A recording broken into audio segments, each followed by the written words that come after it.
Welcome back to Proxy Armor, everybody, and today we're going to be taking a look at Warlocks again, but specifically we're going to be taking a look at them on foot, and we're going to be kind of looking at a couple of different ways to run Warlock Conclaves on foot, and to see, kind of how effective they are. I know that for the most part, Warlocks are pretty popular, but they're more popular as either single characters that I've seen, or as Skyrunners in more competitive lists. And what I hope to do in this video is I hope to show some of you out there that actually Warlock Conclaves on foot can be very effective, if not more so than individual characters and their Skyrunner variant. So what we're going to do is we're going to just, take a deep dive into this unit, and we're really going to see where their true strengths lie, because I believe that these guys actually have a lot of potential in competitive play. So what we're going to be doing first is we're going to be looking at the stats, weapons, and special rules of Warlocks on foot. And we're going to look at the pros and cons of running Warlocks on foot because, they do have some cons, but I believe that the pros probably outweigh them severely. That's just my opinion, but I actually do believe that Warlocks on foot are probably one of the better melee units in our army. Not necessarily from a damage perspective, in the damage that they do, but in the, buffs and support and survivability that they have. And then we're also going to look at, in my opinion, two ways of running Warlocks on foot that make them very effective. So we're going to be looking at the most effective way to run them as a foot-based infantry unit rather than Skyrunners or characters or things like that. So when we look at Warlocks on foot, they have pretty average stats, average movement for Eldar, weapon skill, ballista skill. However, they have one additional wound, which makes them much tougher than regular Eldar models. And they don't really have as many of attacks as a normal combat aspect warrior, which is 3. They have as many attacks as a ranged aspect warrior, sitting just at 2 attacks per model. Now, what I really like about the Warlocks on foot is, unlike the Skyrunner version, they're very cost effective. What you get for 20 points is you get a basically an Eldar aspect warrior with 2 wounds, and we'll get into a little later, but they have great survivability, and their weapons are absolutely fantastic. They have really powerful weapons that are good at a very wide range of targets, and they also have the ability to cast psychic powers. So they also have shuriken pistols. Now, this is no surprise. Most combat-oriented Eldar have shuriken pistols. This is your basic Eldar pistol. It's good for sustained combat and a bit of extra damage before charging. Now, what I like about it on the Warlocks is that Warlocks are most likely going to be engaged in combat for a little bit of a longer period of time because they do have more durability and they have less ability to sweep through enemy units. So you'll actually probably get the chance to shoot it in your own turn, in your next turn, basically. So if you guys didn't know this, you can actually fire pistols into close combat during your turn. So let's say that your unit of Warlocks is engaged with an enemy unit and it is your turn. You can actually shoot those pistols at that enemy that you're engaged with. Now, as far as their melee weapons, they're very powerful. And what I mean by powerful is we basically have 2 options here, the Witchblade and the Singing Spear. Now, notice that both of these options here have a damage characteristic of something more than 1. So Howling Banshees, Striking Scorpions, their weapons have damage 1. That means that even though they have more attacks, each attack that goes through is only dealing 1 damage. Well, with Warlocks, they have damage 2 for the Witchblade and damage 3 for the Singing Spear, which means that each wound that goes through against your target is going to be killing it. So on the Witchblade, normal Space Marines are going to die. Anything with 2 wounds is going to die for each failed wound, or each failed save, I should say. And for the Singing Spear, that's a Terminator dead for each wound that goes through.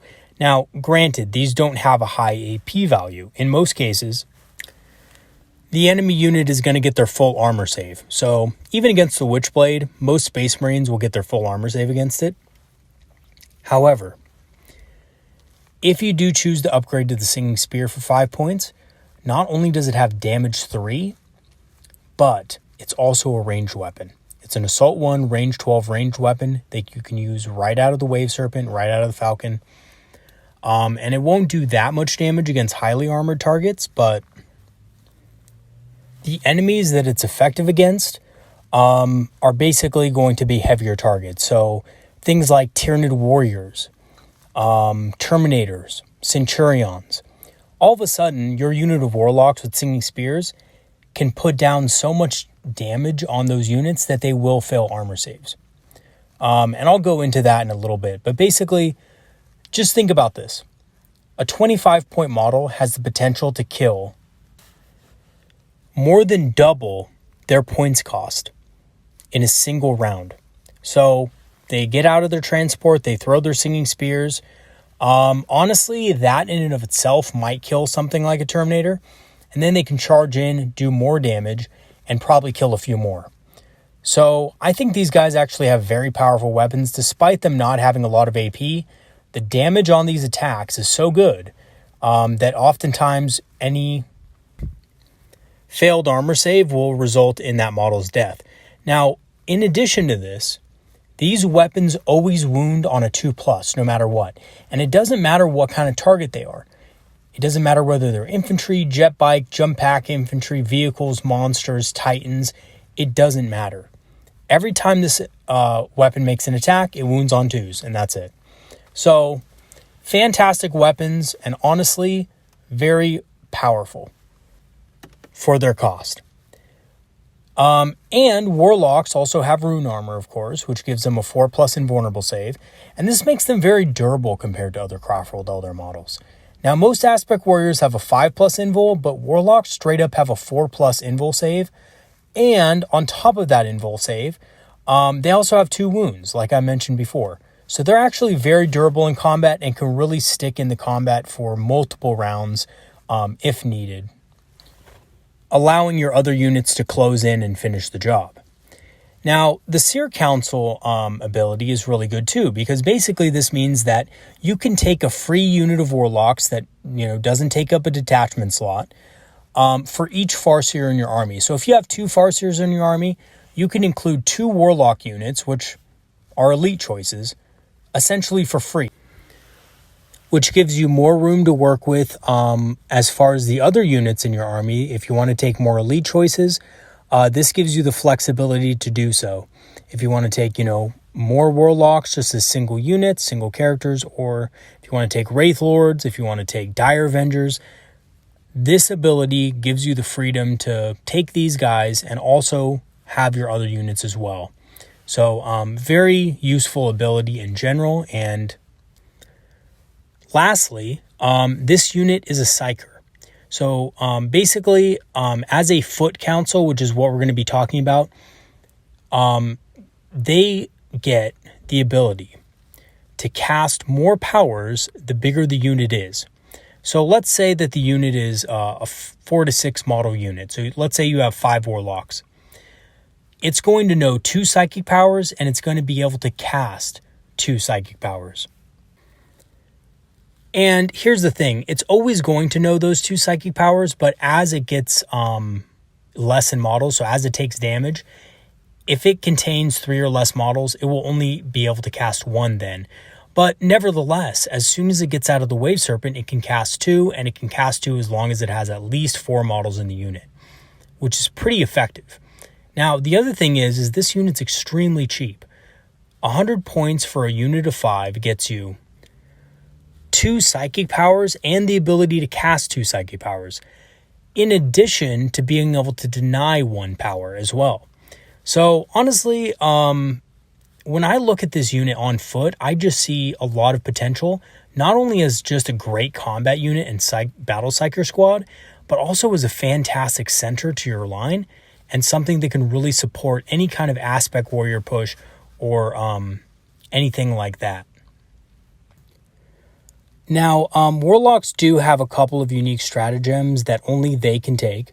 So one of them is the Seer Council, and basically you pay 1 command point before the battle starts. So this has to be in your list when you're mustering your army. And you select 1 Farseer model from your army, and while that Farseer is within 6 of that Warlock unit, the Farseer gets +1 to all psyche tests and always benefits from Lookout Sir while within 3 inches. So this is another reason I like to use the Foot Council, because the Foot Council is actually a lot more durable than the Skyrunners, because you can field more models in a Foot Council. And on top of that, even though the Skyrunners have more wounds, the Foot Council will often be in a transport of some sort. So essentially your Farseer can be within, inside of the transport with them, receiving that protection as well. And whenever the Warlock squad, jumps out, the Farseer will be right there to have the benefits from it, and essentially, get +1 to all of his psyche tests, as well as benefiting from the Lookout Sir special rule, and not have to worry so much about being picked off by range attacks before that happens.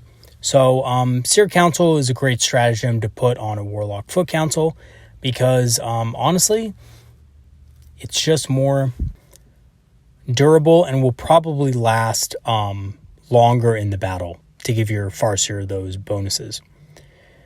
Now, as for the Battle Psyker stratagem, this is kind of more of a niche stratagem. It has some applications in some cases, like, for example, if you want to, empower a unit and then also enervate an enemy unit to make them extra weak in combat, you can definitely do that. Or if you have a Farseer with the Mind War ability, you can use Embolden on the Farseer to give them +2 leadership, and you could do Horrify on an enemy unit to negate 2 of their leadership, which could make Mind War very deadly. So again, you could do this. It just has some niche applications, and to be honest with you, not everyone takes Mind War, so it might not be that effective in all cases, but it is there if you need it, and it might be useful in some situations. Now, as for the pros and cons of taking a Warlock Council on foot, I think one of the biggest pros is that it's cheaper and can be taken in larger units. So this means you're going to have an increased durability and damage from the unit. They can also fit inside transports. Skyrunners cannot do that. This makes them, again, more durable, more protected, able to get to certain places in the battlefield faster without having to worry about dying. One of the things about Skyrunners that I've run into personally as a council is that Warlock Skyrunners, if they're run as a unit, oftentimes are a big target for enemies, and they don't really have a lot of defense. They are very fragile. Even though they have 3 wounds and a 4+ invul save, it's really not that hard to, kind of kill them if they're out in the open. So the great thing about the Foot Council, it can fit inside a transport, and you don't have to worry about it dying right off the bat. And the cool thing is that you get more psychic powers for a cheaper points cost in general. So, for example, for the same points as a unit of 3 Skyrunner Warlocks, which is 105 points, you can get 5 regular Warlocks, which is not only more wounds by 1, so little, kind of bit of difference there, but it would basically take the unit of Warlocks to lose a couple models to lose that extra psyche power, and it only takes a Skyrunner Conclave 1 model loss to lose the ability to cast 2 psyche powers, which is unfortunate because, I've played with the Skyrunner Conclave a couple times, and I was never really a fan of it because once it lost even a single model, it lost the ability to cast 2 psychic powers. And on the other hand, the Foot Council for Warlocks, if you lose a model, you're still fine. You can still cast 2 psychic powers. So things like a transport blowing up, for example, and taking out a Warlock or, bizarre things like that won't have as much of an effect against the, Foot Council's effectiveness on the battlefield. Now, there are a few cons to a Foot Council, of course, and one of them being the fact that you do need to invest in transport or a webway strike / reserve situation where you're spending command points to, kind of have them come into the battle later. And that's more points, right? So that does make them more expensive, naturally. But oftentimes you can fit them in with another unit of Aspect Warriors that you would be taking a Wave Serpent for anyway. So it's sometimes not that big of a deal. But the other thing is, they are a bit slower than Skyrunners, and they can't score on secondaries like Linebreaker or I believe it's called Mental Interrogation, the Psychic secondary, which is very easy to get off with a, kind of unit of Skyrunner Warlocks, because they have the speed to get to enemy characters and so forth, and it's harder to get things like Linebreaker and things like that with a Foot Council because, honestly, they are much, much slower. And once they get out of the Wave Serpent, that's pretty much where they're going to be, essentially in that area of the board for several turns. They can move quickly because they are Eldar, but again, they cannot move as fast as a Warlock Conclave. And in general, Skyrunner Conclaves are much, much faster than Conclaves on foot. But like I said before, I do think the Foot Council has a lot of applications and can be very powerful under certain circumstances. It is a very cost-effective unit. You're getting a lot of damage with it.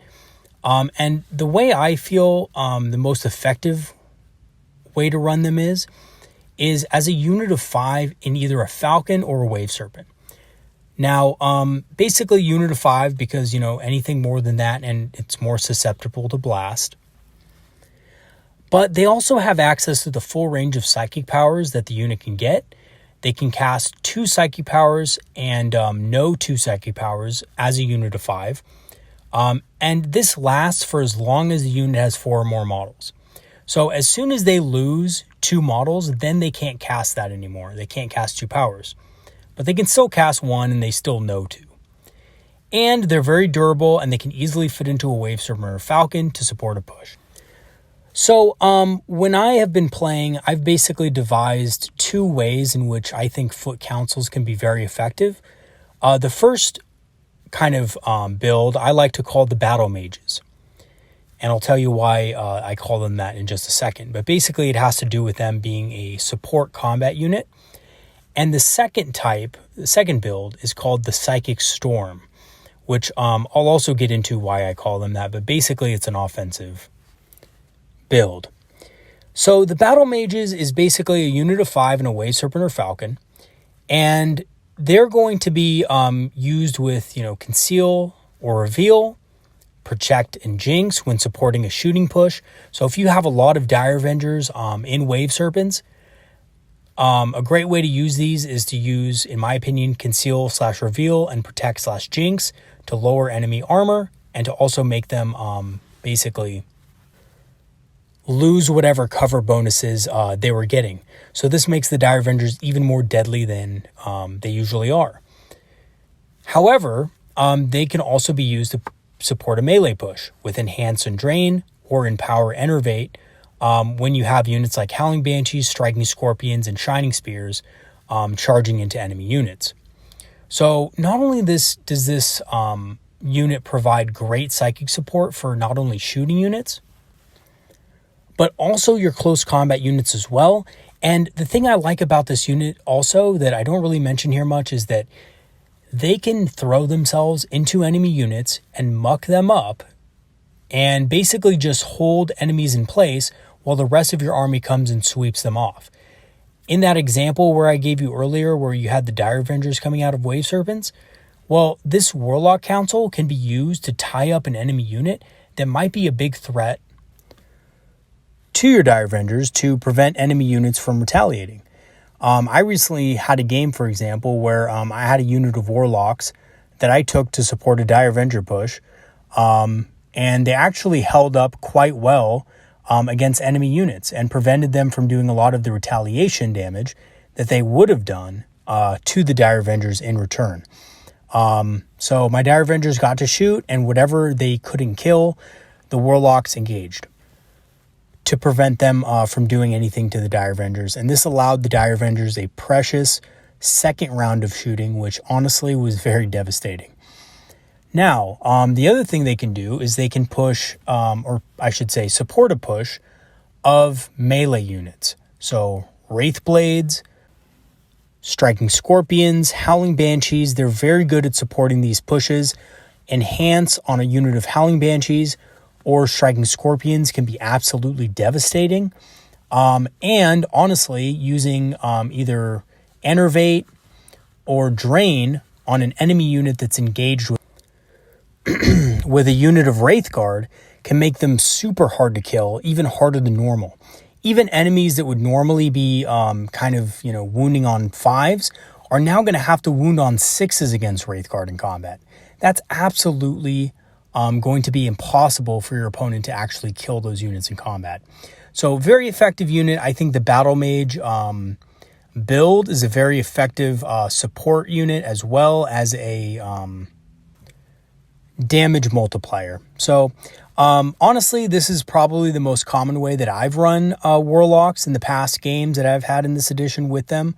So honestly, if you are considering running a kind of a strong shooting list or a strong combat oriented list, I highly recommend using a squad of these guys. They will support you in every way that you need to either bolster your shooting or your combat capacities tenfold.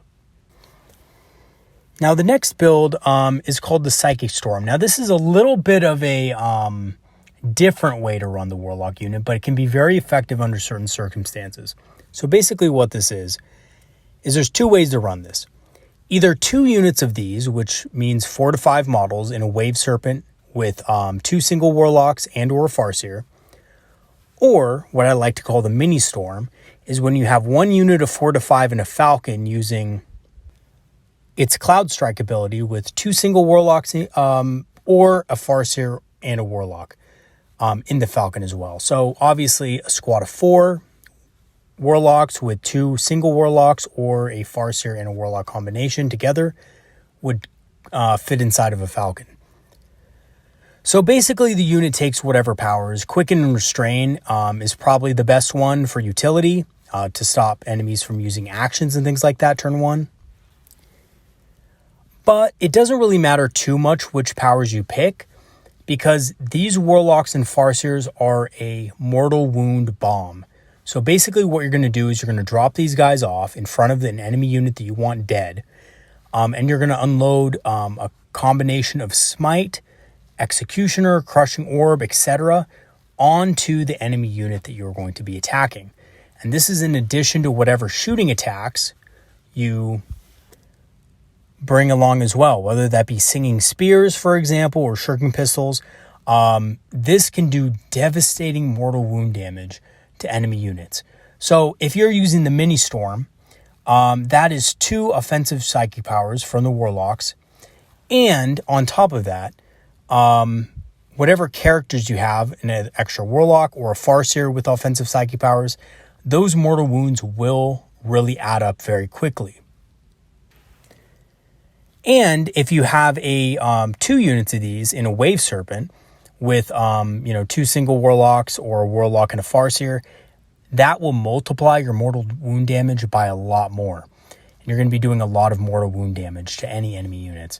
This is extremely good against units with invul saves and high armor that normally maybe your forces don't have the ability to take out, and you need that unit dead this turn. So I've actually run this only once in a Wave Serpent and once in a Falcon. So I don't have that much experience with it. But when I did run it, I kind of rolled a little bit hot on my Strands of Fate. And I was actually able to get some really great psychic powers off that turn.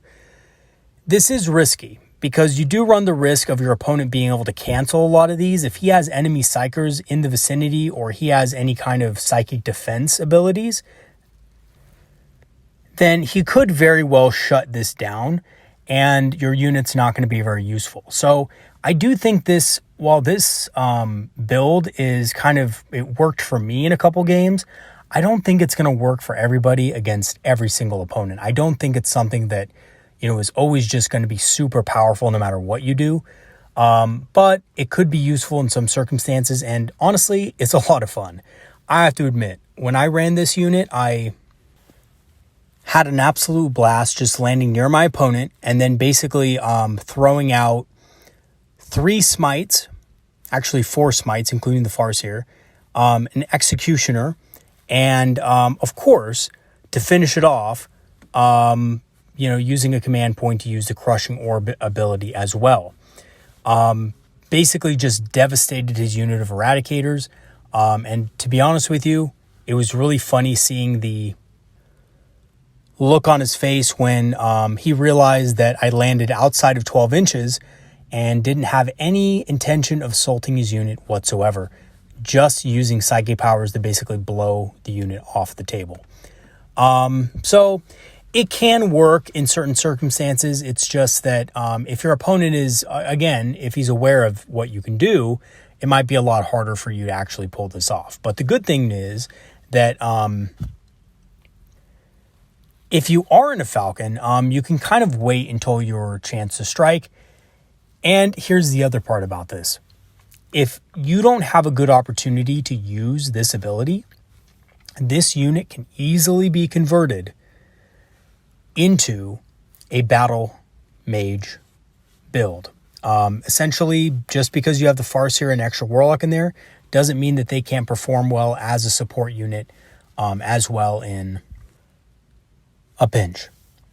So in conclusion, while I think that many people tend to gravitate towards Warlock Skyrunners as the more competitive choice in general, and as Warlocks as single characters, I actually believe that Warlock Conclaves on foot offer a lot of advantages over their mounted alternatives and character alternatives.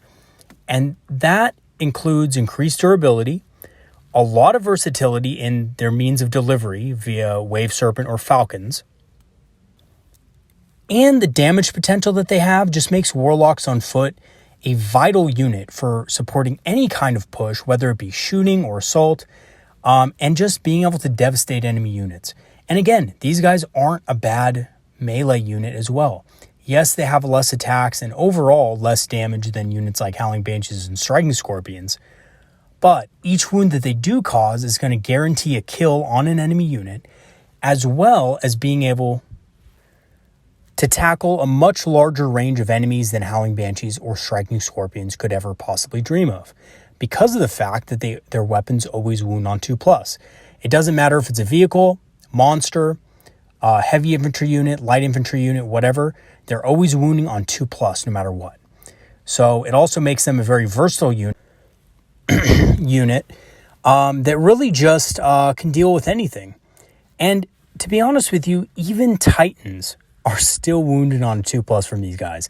Absolutely incredible. So they do really consistent damage, and they're very good at supporting other units, which is why I think they're probably one of the better units in the Codex, and why I think that you should really give foot councils a second chance if you've written them off in favor of Skyrunners or just single characters. All right, everybody, that's it for today's video. I hope you guys learned a little something about foot councils, and maybe we'll consider using one in some of your lists. That's it for today. Have a good one, everybody. I will see you guys in the next video. Peace out. Have a good one.